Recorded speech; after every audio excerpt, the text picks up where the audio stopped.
بیا زما عزتمند ورونو قرآن کې چې سړی سوچ او فکر وکړي نو د دې ملائکو عدد او شمیر دا صرف او صرف الله رب العالمین ته معلوم دی. ډیر زیات مخلوق دی. وما يعلم جنود ربک الا هو. د کفارو او د بعض مشرکانو هغوی عقیده به دا وه چې د دې ملائکو نه د الله رب العالمین لوریانې جوړې کړې وې چې دا د الله نعوذ بالله لوریانې دي.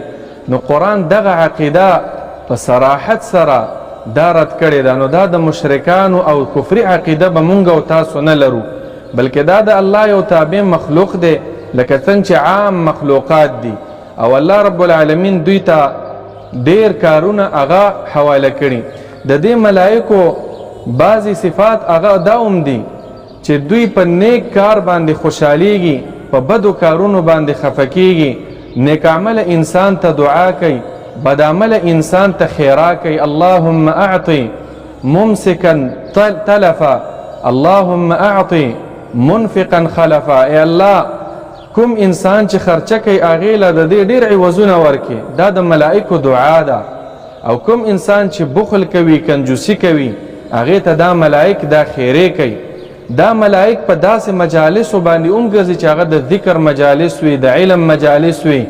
ان لله ملائکة سیارة، داسې ګرځي چې کوم ځای کې د الله ذکر کیږي هغه ځای ته راځي، هلته وزرې غوړوي، هغه ځای کې ناستې وي، د دې رپورټ بیا رب العالمین ته وړي.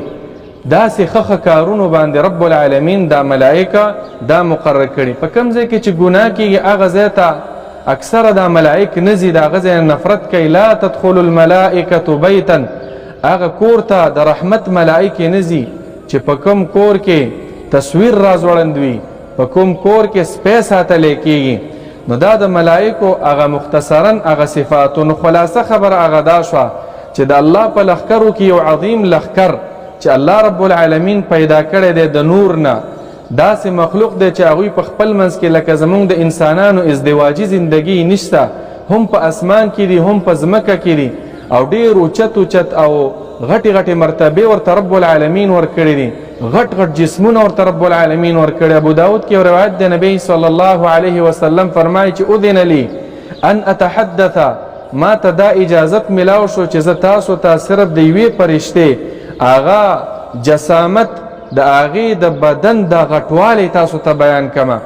نبی علیه الصلاة والسلام فرمایي چې ما بین شحمة اذنه وعاتقه، د غوږونو د دې نرمۍ نه واخله تر د دې اوږې پورې، د دې ولي پورې، د هغې تقریبا د 200 کالو پورې مزل د فاصله ده. لکه یو ځای چې د انسان نه د 1 کال په فاصله کې لرې وي، د 2 کالو په فاصله کې داسې غټ غټ جسمونه رب العالمین ورله ورکړي دي. نو په ملائکو باندې به دغه شانتي انسان ایمان لري. الله رب العالمین دې زمونږ او ستاسو ایمانونه محفوظ کړي، او رب العالمین دې مونږ او تاسو په هغه مؤمنانو کې راولي چې هغه ایمان رب العالمین ته قبول او منظور وي. وصلى الله وسلم على نبينا محمد وعلى آله وصحبه أجمعين.